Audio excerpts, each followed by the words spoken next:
Hello students, आप सभी का मेरे यूट्यूब चैनल में स्वागत है। और आज हम लोग क्लास 10 का हिस्ट्री पढ़ेंगे, जिसमें है ना आपको हिस्ट्री में छठा चैप्टर शहरीकरण और शहरी जीवन चल रहा है। तो आज देखिए, इसमें हम लोग पिछले वीडियो में मुंबई और सिंगापुर के विकास के बारे में पढ़े थे, यानी कि जो मुंबई और सिंगापुर का विकास कैसे कैसे हुआ था, है ना। उससे पहले हम लंदन का विकास पढ़े, है ना। लंदन में शहरीकरण का दौर कैसे कैसे आया, नगरों का निर्माण कैसे कैसे हुआ। आज हम लोग है ना अपने शहर पाटलिपुत्र के बारे में, बिहार का जो राजधानी है पाटलिपुत्र, इसका विकास कैसे कैसे हुआ। ठीक है, पाटलिपुत्र यानी कहें तो पटना। ठीक है, ध्यान समझिएगा। देखिए, कहा जाता है कि हमारे राज्य में बिहार में सबसे बड़ा नगर कोई अगर है तो पटना है ना। इसका भी मतलब समझिए, कहने का मतलब कि इसका भी नगरीकरण और इसका विकास का इतिहास है बहुत पुराना है। प्राचीन काल में कहा जाता है कि प्राचीन काल में पाटलिपुत्र जो नगर है, मतलब अभी जो पटना देख रहे हैं हम लोग, वो पाटलिपुत्र के नाम से विख्यात था। और एक उस समय का एक महानगर है ना। और उसमें भी इसका तुलना विश्व के मतलब सुप्रसिद्ध यानी अच्छे खासे प्रसिद्ध नगरों में किया जाता था। देखिए, कहा जाता है कि इसका जो संगठन हुआ, इसका जो मतलब स्थापना हुआ, पाटलिपुत्र का जो स्थापना की 6वीं शताब्दी में, है ना, मगध के शासक अजातशत्रु के द्वारा। स्थापना 6वीं शताब्दी में कब हुआ था? स्थापना जो इसका है कब हुआ? 6वीं शताब्दी में मगध के शासक अजातशत्रु के द्वारा। स्थापना कब हुआ? 6वीं शताब्दी में। 6वीं शताब्दी में मगध के शासक अजातशत्रु के द्वारा। इसके द्वारा? अजातशत्रु के द्वारा। लेकिन देखिए, एक बात याद रखिएगा, इसमें अगर आपसे पूछा है कि पाटलिपुत्र को, है ना, राजधानी कौन बनाया बिहार का, कहने का मतलब है ना। इसमें देखिए, पाटलिपुत्र का स्थापना जो था 6वीं शताब्दी में मगध शासक किसके द्वारा हुआ? अजातशत्रु के द्वारा। और बाद में कहा जाता है कि मगध साम्राज्य का राजधानी बन गया, है ना। तो मगध साम्राज्य का जो राजधानी बनाया इसको, है ना, वो बनाए थे उदय। ठीक है, उदयन भी मगध शासक थे। ठीक है, और यही इसको राजधानी बनाया था, मतलब पाटलिपुत्र। कहा जाता है कि अजातशत्रु के द्वारा यहाँ पे एक सैनिक शिविर का स्थापना किया गया, समझ गए। और धीरे धीरे कहा जाता है कि अमरनगर मतलब महानगर बन गया, राजधानी बन गया। और मौर्य शासन काल में समझिए, कंधार से लेकर के हिंदुस्तान के क्षेत्र से लेकर के कर्नाटक तक एक बहुत बड़ा क्षेत्र जो था, है ना, वो सबका राजधानी जो था यही था, पाटलिपुत्र। एक समय ऐसा था, तो समझ जाइए, कंधार से लेकर के कर्नाटक तक बहुत बड़ा क्षेत्र है। ठीक है, इस तरीके से। तो मौर्यकालीन राज प्रसाद के अवशेष जो मौर्य काल यहाँ पर कहा जाता है कि मौर्य प्रशासन भी, है ना, वहाँ मतलब यहाँ पे बहुत ज्यादा विकसित था। चंद्रगुप्त मौर्य, है ना, अजातशत्रु, अशोक, इस वंश के प्रमुख शासक रहे। तो यहाँ से मौर्य वंश के जो अवशेष हैं वो कुम्हरार पटना से मिलता है। कहाँ से मिलता है? कुम्हरार पटना से प्राप्त हुआ। और इस नगर की आबादी मौर्य काल में 4 लाख। कितना था? 4 लाख। और इसका वर्णन खुद मेगास्थनी अपनी रचना इंडिका में की है। ठीक है ना, इंडिका, मेगास्थनीज की रचना का नाम क्या है? इंडिका। आप लोग बहुत बार पढ़ेंगे, हर चैप्टर में मतलब इसका क्वालिटी से लेकर के बहुत हद तक इसका वर्णन है। तो मेगास्थनीज की रचना का नाम क्या है? इंडिका है, जिसमें पाटलिपुत्र के बारे में वर्णन किया गया है। और मौर्य काल के प्रशासन शासन संबंधी सभी बातों को इसमें वर्णन बताया जाता है। देखिए, यह व्यक्ति चंद्रगुप्त के दरबार में दूत के रूप में आया था, है ना। मतलब मेगास्थनीज एक दूत था, एक से कहिए तो, है ना, मतलब चंद्रगुप्त मौर्य का दरबार में दूत आया था, दूत के रूप में, है ना। वैसा कहानी कुछ और है, ठीक है, जो आपको इसे पढ़ना है नहीं, उसे बताया नहीं जाएगा। तो गुप्त काल में, मौर्य काल में मतलब इंडिका का वर्णन पढ़ सकते हैं हम। इंडिका में सब बताया गया कि पाटलिपुत्र में कैसे कैसे क्या हुआ, है ना। अशोक के समय क्या हुआ और चंद्रगुप्त मौर्य के समय में क्या हुआ, कितना राजधानी था, कैसा व्यवस्था था, समझ गए। इसके लिए अगर आपको पाटलिपुत्र के बारे में विस्तार से जानना है तो एक पुस्तक और है ना, अर्थशास्त्र। चाणक्य का जो लिखा हुआ है, चाणक्य कौटिल्य का लिखा हुआ पुस्तक अर्थशास्त्र में आप पटना के बारे में जानकारी प्राप्त कर सकते हैं, यानी प्राचीन काल की पटना। उसके बाद, है ना, मुद्रा राक्षस हिसाब के द्वारा भी आप जानकारी प्राप्त कर सकते हैं, उनके रचना के द्वारा। गुप्त काल का जो समय है, तो गुप्त काल में भी, है ना, चंद्रगुप्त विक्रमादित्य सब जो शासन आता है, श्रीगुप्त, समुद्रगुप्त, ये सब जब बिहार में मतलब यहाँ पे शासन अपना जमाए, तो यहाँ विशाल भौगोलिक वैभव, सौंदर्य का चर्चा मिला, स्थापत्य कला, शिल्प कला, व्यापार, शिक्षा, सांस्कृतिक गतिविधि, सब में शुरू से मतलब पटना ही रहा। मध्य युग की बात करें, प्राचीन काल हो गया। अगर हम मध्यकालीन की बात करें तो मध्यकालीन समय में सबसे महत्वपूर्ण शासक जो यहाँ पे हुए उनका नाम है शेरशाह सूरी। अफगान शासक शेरशाह सूरी इस नगर की पुनर्स्थापना करते हैं और 1541 में गंगा नदी के किनारे एक दुर्ग बनवाते हैं, है ना, और वहां पे सैनिकों का अभ्यास होता था। एक लेखक थे जिनका नाम है अब्दुल्ला का रचना था तारीख दाऊदी। तारीख दाऊदी में इससे जानकारी मिलता है अकबर के समय जब आया मुगल काल, तो अकबर के समय में भी यह नगर व्यापारी केंद्र हो गया। सूती वस्त्र, चीन, अफीम, सोरा, है ना, कपास, ये सब का मतलब बहुत भारी मात्रा में यहाँ से व्यापार होता था। ठीक है, और सबसे बड़ी बात मुगल काल में एक भवन का निर्माण हुआ यहाँ पे। ठीक है, और इसी नगर में पाटलिपुत्र में ही 1666 में, याद रखिएगा 1666 ईस्वी में सिखों के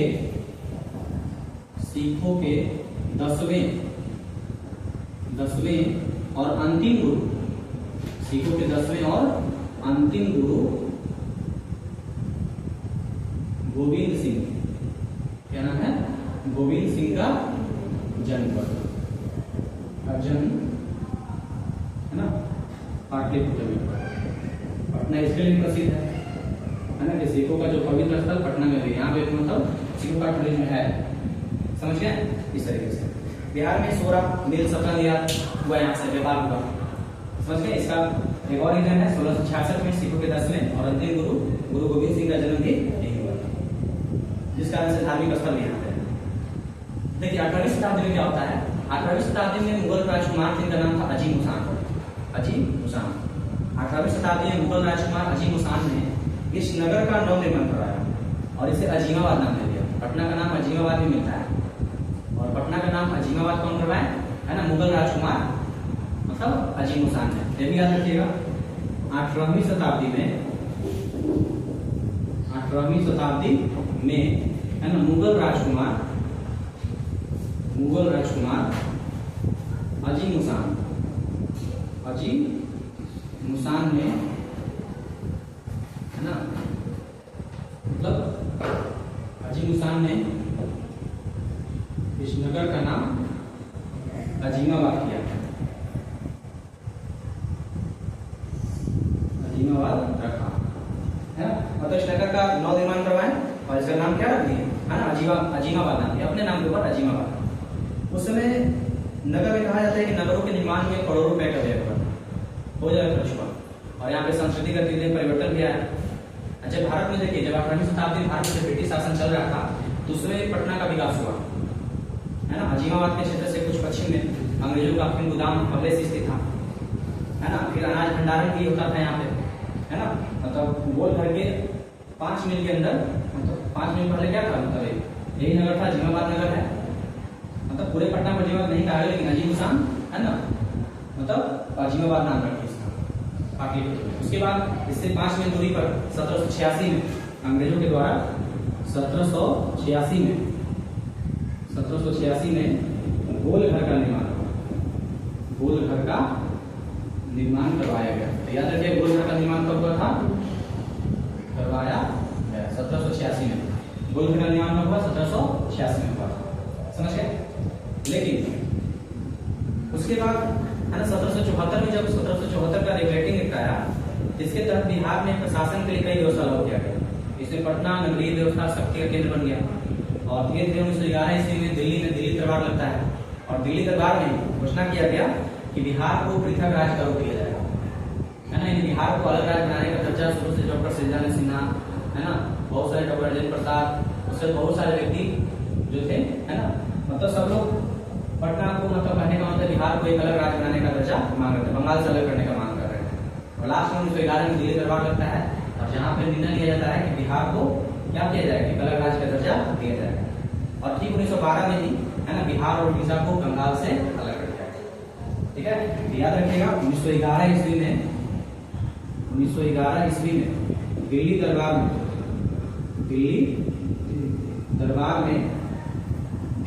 में ठीक है, बिहार को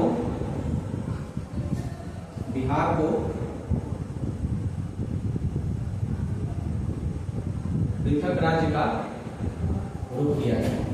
क्या दिया गया? रूप दिया गया। इसके बाद है ना 1912 ईस्वी में 1912 ईस्वी में बिहार एवं उड़ीसा को बंगाल प्रांत से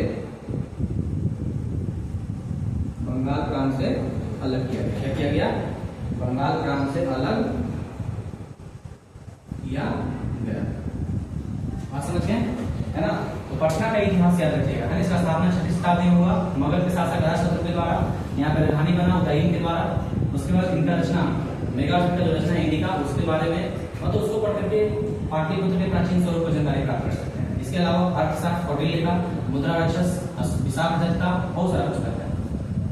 पटना का महत्व इस कारण से नहीं, क्योंकि देखिए शुरू में अकबर के समय में बात कीजिए तो ये भी इस नगर में मतलब समझिए व्यापारिक केंद्र बहुत ज्यादा था, है ना। अकबर के समय में यह नगर जो था व्यापारिक केंद्र रूप में जाना गया। नील सोरा जो बिहार में सबसे अधिक मिलता था, है ना, कपास, सूती वस्त्र, है ना। इसके अलावा मतलब कहने का मतलब है अफीम, ये सब का यहाँ से निर्यात किया गया। ठीक है। उसके बाद कहा जाता है कि यहाँ पे जो है 18वीं शताब्दी के प्रारंभ में मुगल में, है ना, मुगल राजकुमार अजीम उसान थे जिन्होंने इस नगर का भवन निर्माण कराया और इसका नाम अजीमाबाद रखा। और इसी से 5 मील की दूरी के बाद गोलघर का निर्माण 1786 में। और याद रखिएगा गोलघर का निर्माण क्यों हुआ था? अनाज भंडारण की वजह से, अनाज रखने की वजह से, समझ गए। लेकिन लास्ट में 1911 ईस्वी में दिल्ली दरबार लगता है और दिल्ली दरबार में बिहार को एक अलग राज्य का रूप दिया गया, बिहार को बंगाल से अलग किया जाएगा। और 1912 में काम हो ही जाता है, बिहार उड़ीसा दोनों को बंगाल प्रांत से अलग कर दिया गया। यहाँ तक कहानी समझ में आ गया। इसके बाद देखिए, इसके बाद यहाँ पे राजभवन, सचिवालय, विधानमंडल, सबका निर्माण होने लगा 1947 में, है ना।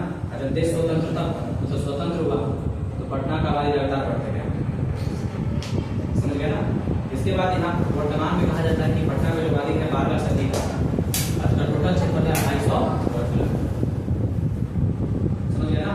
लेकिन देश की स्वतंत्रता के बाद पटना दक्षिण दिशा में आबादी का विस्तार ज्यादा है और वर्तमान में पटना का आबादी 12 लाख से अधिक है, समझ गए। कहा जाता है कि कोलकाता के बाद अगर पूर्वी भारत का सबसे बड़ा नगर है ना, समझ जाइए कोलकाता के बाद, है ना, पूर्वी भारत का सबसे बड़ा नगर है, तो आबादी और धन के दृष्टिकोण से मतलब ये पटना 14वां स्थान रखता है, 14। वर्तमान में शिक्षा के रूप में बहुत जाना जाता है, व्यापार के रूप में जाना जाता है, सांस्कृतिक क्रियाकलापों में इसकी स्थिति भी ठीक ठाक है। वही कह सकते हैं कि शहरीकरण की प्रक्रिया बहुत लंबा रहा, शुरू से ही शहरीकरण होते चला, प्राचीन काल, मध्यकालीन समय, आधुनिक समय, यहाँ पे लगातार शहरीकरण का दौर चलते रहा। ठीक है। इस तरीके से कहा जाता है कि ग्रामीण समांती व्यवस्था से हट करके कृषि व्यवस्था से आगे बढ़ करके यहाँ पे आर्थिक व्यवस्था लागू किया गया, है ना। और शहरों ने विकास क्रम को समझिए नई चेतना लोगों को प्रदान किया, नई सोच आया लोगों में, है ना। लेकिन मतलब नई चेतना आया, नया समझ आया, लेकिन दूसरी तरफ नई समस्याएं उत्पन्न हुई, है ना। उसके बाद कहा जाता है कि जहाँ शहरों के द्वारा जहाँ एक और व्यवसायी, मध्यम, श्रमिक वर्ग है, वहीं पे वर्गीकृत का भावना दिया गया लोगों में। तो शहरों के निरंतर मतलब कहने का मतलब है कि शहरों की निरंतर प्रगति, इनके विस्तार से हमारे जीवन शैली में काफी सुधार होगा, शिक्षा, रोजगार के बेहतर साधन उपलब्ध हुए। यानी कहने का मतलब है कि देखिए, है ना, शहर का जैसे जैसे विकास हुआ वैसे वैसे हमारे जीवन में काफी बदलाव हुआ। हमारे लिए शिक्षा का, व्यापार का, स्वास्थ्य का सुविधा आसानी से मिलने लगा, ठीक है। उसके बाद दूसरी ओर अवसरवादी जैसे नकारात्मक परिवर्तन बढ़ने लगा, ठीक है। इसीलिए कहा जाता है कि मतलब, है ना, धीरे धीरे मतलब शहरीकरण का विकास जहाँ एक और सही है तो वहाँ कुछ कई कारणों से कुछ अलग हुए, लेकिन है ना सही मायने में कहें तो मतलब शहरीकरण बहुत लोगों को अवसर देता है ना, हर क्षेत्र में। हमारे लिए जो मतलब रोजमर्रा का जो जीवन है, प्राथमिक जो सुविधा होता है सब शहर में ही मिलता है, समझिए। तो शहरीकरण का प्रक्रिया हर मतलब जो नगर विकसित हुआ है उसका इतिहास बहुत लंबा है। पटना के बारे में समझिए ना, यही पटना के बारे में इसमें इतना ही जाना है। ज्यादातर ऐसे पॉइंट आप याद रखिएगा, मेगास्थल की रचना याद रखिए। और ये वाला 1666 में सिखों के 10वें अंतिम गुरु का जन्म यहाँ पे हुआ था, गुरु गोविंद सिंह का। उसके बाद 1786 में याद रखिएगा, 1786 में यहाँ पे गोलघर का निर्माण हुआ और किस उद्देश्य से हुआ था? अनाज भंडारण के उद्देश्य से, अनाज भंडारण के